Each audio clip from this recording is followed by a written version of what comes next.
What's up, everybody? Welcome to the Lamonts G CKs Live Show. I'm your host, Harvey Lamont Ritchie, the number 3 podcast. I had a wonderful weekend. Wonderful weekend. My oldest daughter, she celebrated her 27th birthday yesterday. 27 years old. I'm thinking that hell, shit, another 6-7 months, my son will be 31. And my youngest daughter, at the end of the year, she'll be 17. Wow, what a journey! What a journey! I think my son is finally setting in and becoming a man. And no, that's not unusual. I didn't find my manhood to my late 20s, early 30s. So that's not unusual. My oldest daughter, on the other hand, she's 27. And she has a daughter, and she is finding it, a little bit rough, getting a hold of life, stabilizing her journey. But she's happy. Listen, you're gonna go through some twists and some turns, some ups and some downs. That's life. I'm not excluded from it. My kids won't be excluded from it. But once they get a handle, if they're anything like their father, once they get a handle on the journey, it's all downhill from there. Both financially, spiritually, emotionally, it'll be downhill. But you have to understand, you have to be smart, you have to have a brain and understand what life is all about, what humanity is all about, and most importantly, what your Lord and Savior is all about. So they're on a good journey and they're doing great. Glad to spend the birthday with my daughter yesterday. We all sit around in the living room watching. I allowed them to watch my I allowed. They watched my last podcast on Greek life, and and I told you I didn't want my kids into that life whatsoever. So they're watching different frats and sororities step and do that thing, and I pray that they won't be a part of that culture. And they're, as of right now, they're not. My oldest daughter never will be. She might go to college and finish college, but she will never be a part of that campus life because she has a daughter and she has responsibilities. My son, I don't think he gives a damn about none of that. Thank goodness. My youngest daughter, she's on the ropes because she wants to make her mom happy and proud, and she wants to follow up in her footsteps of being a Delta, yada yada yada. And we'll see. If she decides to go down that road, we'll just have to be there for her and tell her the do's and the don'ts. But anyway, that's not the topic of this podcast. The topic of this podcast will be strange, but I got to talk on it. So, ghost, spooks, Twilight Zone, the next realm, the next life. I guess you could put all of them in a topic form. But for me, I spoke with a guy. I consider him a friend. He's going through some things with his mom right now, some health issues, and I've talked to him in depth on politics. I've talked to him in depth on Christianity and other things, but I've never talked to him on, because I guess I just didn't know. But he is what he is and was what you consider a ghost hunter, a paranormalist. He's shown me pictures. He's shown me evidence of what he did and what he still does when it comes to the afterlife. And it gave me chills. I can sit there and watch a movie about that stuff all day long. It is what it is. But talking to someone who actually lived that life, that's different. And the picture she's shown me, if you know anything about this area, Northeast Alabama, Oxford, Cleveland County, Calhoun County area, if you're on I-20 and you're going eastbound towards Atlanta, the city of Oxford built a big shopping area, what they call the Exchange. You have Sam's, you have other shopping outlets over there, you have restaurants. If you go a little bit further off of the interstate, going towards Talladega County, they have a rec area where you can walk, you can play softball, pickleball. They have big time sporting events over there. I mean, it's huge. That project was supposed to start years and years and years ago. And to my understanding, the reason that they did not start this project, it was an area that was owned by an old lady. Every year we would get in our car, and this is as when I was a child, we would get in the car, and you would ride on her property for an hour, just seeing beautiful lights and structures during Christmas time, and it was incredible. Never seen nothing like it in my life. To this day, never seen anything like it. Well, all of a sudden the lady died. Now the reason she did the Christmas lighting thing, her husband was I want to say polygamist or atheist or something, and he didn't believe in all that. So when he died, she said she's a true blue Bible thumping, Lord serving individual. So she dedicated all of her property to Christianity and the birth of Jesus. So it was a big nativity scene for what, 15, 20 acres, nothing but Jesus Christ and the birth of Jesus Christ, and lighting. It was all lit up year round. Well, not year round, but I'm saying at least 4 to 6 months out of the year. So she died, not knowing, what her surviving relatives wanted to do with the property. I don't know all of that. I know the city of Oxford wanted it and started to develop on it. So I'm assuming they purchased it. And there was a couple of bumps in the road. Now, if you know anything about Alabama, period, in the South, of the Creek, Chickasaw, and Cherokee Indians, this was their territory back in the day, and they have structures within the state of Alabama, Mississippi, Florida called mounds, and I'm assuming they're the mounds of their dead. I guess.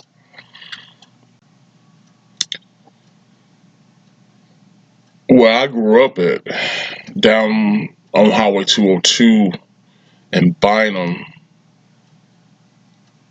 probably about a mile down the road, there was a Indian. I don't think it was a burial site, but it was archaeologists started working on it and found all kind of artifacts and this and that. I mean, we found Indian artifacts in our own backyard growing up. That was nothing. But over here in Oxford, where they built the exchange, I think that was a mound, and they actually had to. They archaeologists went over there and went through it. Um, they had to recognize that as a historical site. To this day, you can go over there and still see the monuments up. But I'm not sure if they did any court battles, anything like that, but I guess they came to a settlement. The archaeologists got what they want out of it. The city of Oxford started to build. So now you have the exchange over there. And it's a nice area if you like that type of thing, the traffic and the people. But my point to that was this individual, before they started to develop, they had went on a ghost hunting expedition. And he actually had pictures from that. And I'm like, now, listen, I'm skeptical when it comes to a lot of stuff because they will tell you they see a figure. Well, I saw a blob. He showed me, what, 6, 7 pictures of what was to be Indians. And on one of them, just almost kind of like I guess you could say like a mountain man, not necessarily like a Bigfoot or nothing like that, but just like a mountain man living like a hermit. They were blobs to me. They were not figures. But That's what he and his team believe them to be. Ghosts. Individuals who roam that land, hundreds, thousands of years ago, and they're still walking that land to this day. Listen, I don't dispute that. I don't. And as I go through this podcast, I'm going to tell you why. Now, as he's talking to me, I'm getting chills up my spine, dude. You know, because listen, I've actually seen my grandmother after she was murdered. I've seen my grandmother. Nobody can ever tell me I did not. Now, was I asleep? Was I conscious? Because it really does not even matter. Well, if she comes to you in a dream, if she comes to you when you're conscious, what does it matter? She's trying to connect with you. Almost like if you ever seen the movie Ghost with Patrick Swayze, to be more similar to that. I wasn't asleep. I was conscious. I couldn't feel her. I felt her without feeling her, if you know what I'm saying. And so I don't dispute anything he was telling me. And he went on and on about different expeditions they went on, different things, the machines they used to connect with the dead, etc., etc., etc. Now, this was not a TV show. This was real. He was right in my face. And like I said, I was shocked because we talked about everything under the sun. We never talked about this. I did not know anything about this. So as we're talking, it came to mind. One thing in my life, now I told you on what 2 or 3 podcasts, I used to be as a kid a pathological liar. Not necessarily lying to get over on anybody or anything like that. Just basically, lying not to hurt anybody's feelings. So I can understand when people don't believe a damn thing I say. I understand that. I used to be a pathological liar. But it's one thing in my life that happened. Undisputed. This is absolute facts. And it's not a lie. And nobody believes me. My mom, before she passed away, didn't believe me. Um, Many people that I talk to today, if that subject was to come up, don't believe me. And it's part of me. Part of me, I don't even care if they believe me or not, because I know what happened. But I wanted him to believe me. He did. He said, "Dude, I'm looking in your eyes. I know that you're telling the truth." And he said there was a reason this happened. So let me tell you the story. So I want to say it was my sophomore year in college, which I was, flunking out, not doing too much of nothing. I came home, and I promised my mom that I would attend the little church service that they were having. So, fulfilling my promise to my mom without actually going up in the church, I went to the church, New Hope Assembly Church in Bynum, and I went downstairs. They had an intercom downstairs. I could hear the sermon and everything going on from down there. So when I went in, I went over to get some water from the water fountain, and I saw my Aunt Letha. I said, "Hey, Aunt Letha, how you doing?" Because I haven't seen Aunt Letha in a long time. Last time I seen her, we went to basically clean up because she was getting old, and clean up her house. And her sister was bedridden, and they didn't have the resources and the money to get her the proper, adequate equipment and personnel to come in and help out, help take care of her. So we went over there and we did, and I was scared to death because you would hear stories as a kid. That's a spooky house. This and that. So I was scared to death. But once I got in there, I felt good. But my Aunt Letha, she was like, "Lamont, I love you. How you doing? This, that, this, and that." And I didn't want to show her how scared I was. So I'm doing fine, Aunt Letha. I love you. Blah blah blah. So for after that, I haven't seen Aunt Letha in a long time now. Since that time we were over there helping clean up, to the point that I saw her at the church, her sister had passed away. And, I asked her how her sister was doing. She said, "Baby, she's gone, And we just got to talk. We talked for about 30 minutes. And I was so happy to talk to my Aunt Letha, because when it comes to I guess, extended family. Nobody touched me like Aunt Letha, other than my nobody touched me like my grandmama who was murdered. Other than Aunt Letha. Aunt Letha touched me in that same manner. She gave me that sense of I don't know, a good feeling, that sense of freedom, that sense of pride, that sense of, I shouldn't say pride, that sense of love, like my grandmama did. And we talked and we talked and we talked. And I said, Aunt Letha, I gotta go. I said, how you gonna get home? I'm gonna get there, baby. I just wanted to come and, listen to the good word.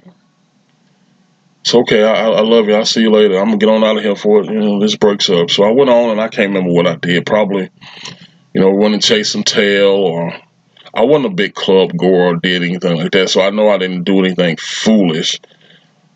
But I left, and I've left feeling pretty damn good. And a day or two later, I saw Mama. I said, Mama, I saw Aunt Letha. My mom was in the room. My dad, hell, he was asleep. My sister, she was in the room. I said, Mom, I saw Aunt Letha. So we talked. And I was like, I'm glad to see her doing so good. She told me her sister passed away, blah, blah, blah. So my mama ain't saying nothing. And she looked at my sister, and Regina, she was like, you ain't seen Aunt Letha. So yeah, I did. You can't tell me I did. I saw Aunt Letha at the church. I told Mom I was coming to church. I didn't go upstairs. I stayed downstairs and I talked to Aunt Letha.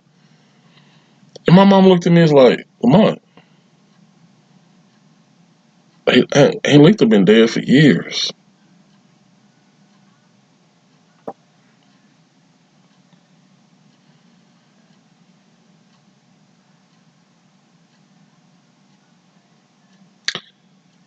She said, Lamont, Aunt Letha has been dead for years.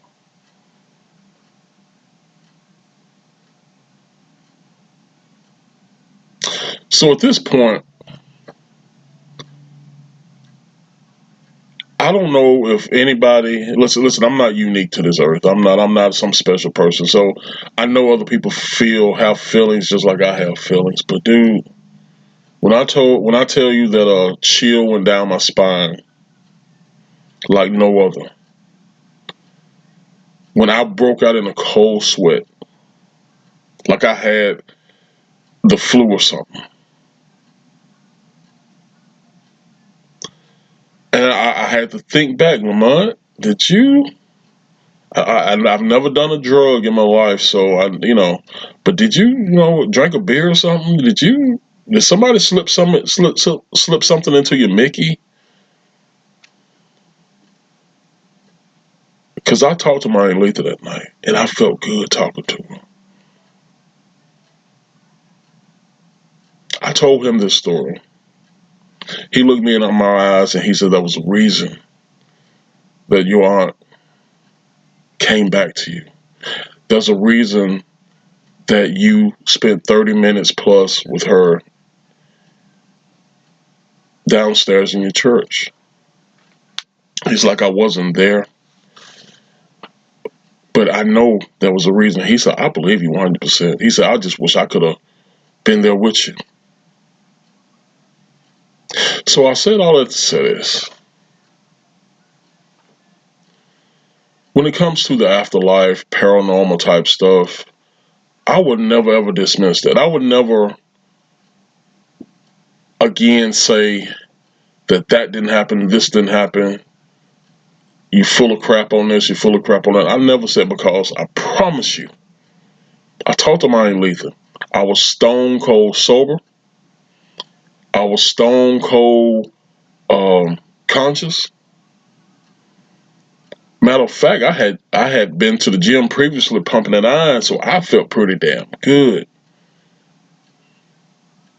But I talked to my Aunt Letha, and my mama, to the day to her she died, she never believed me.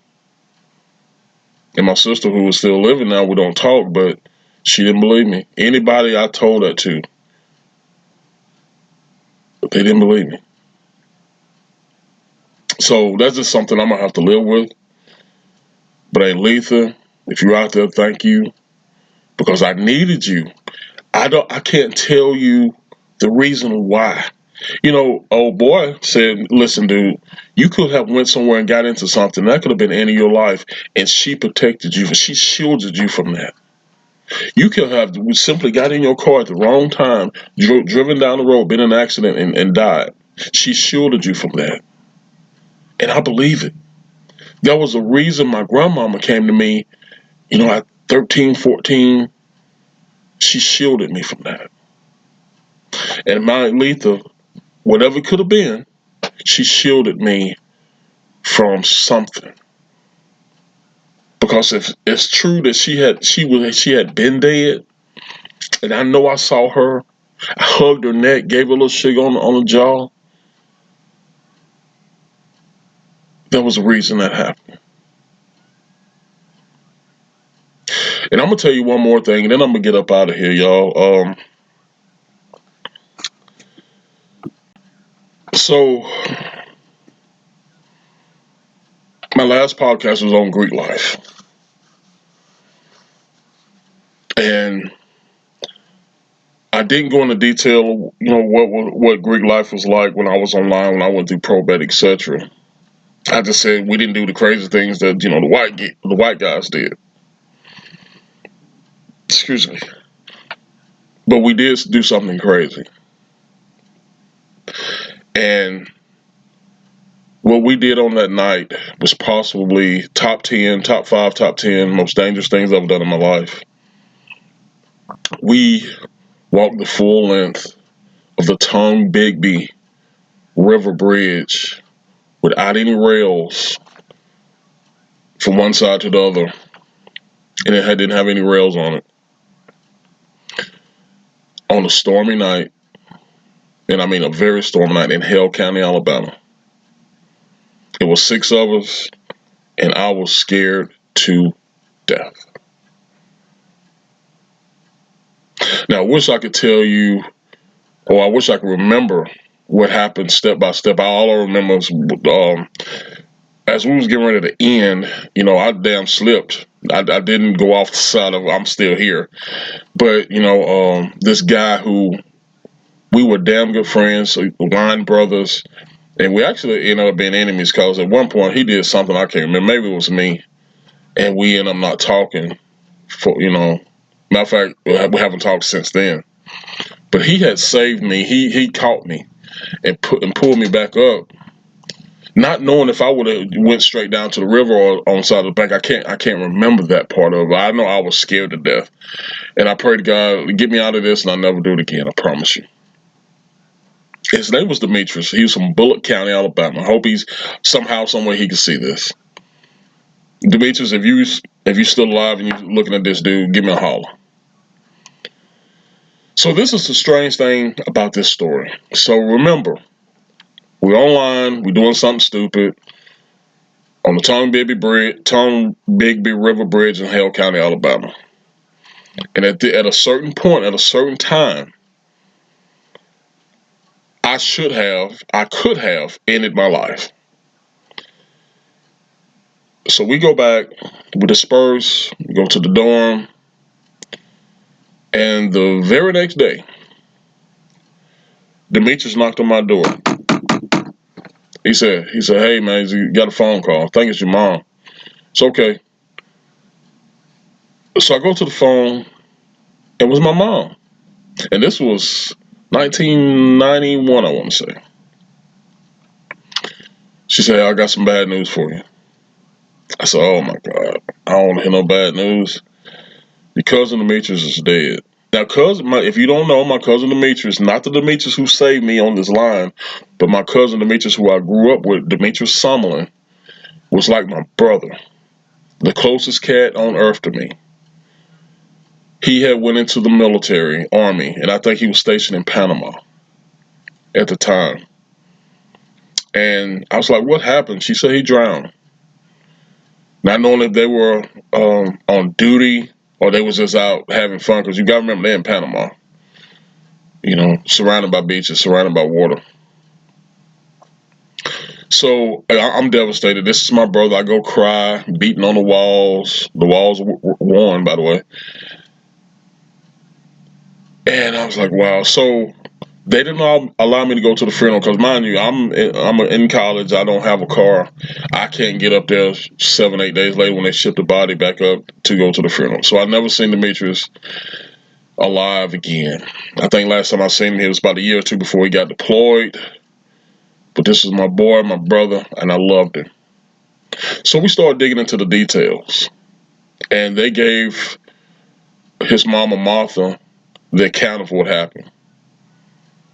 And do you know, at the exact time that my line brother Demetrius saved my life is when my brother, my cousin Demetrius, lost his the exact same time. The exact same time.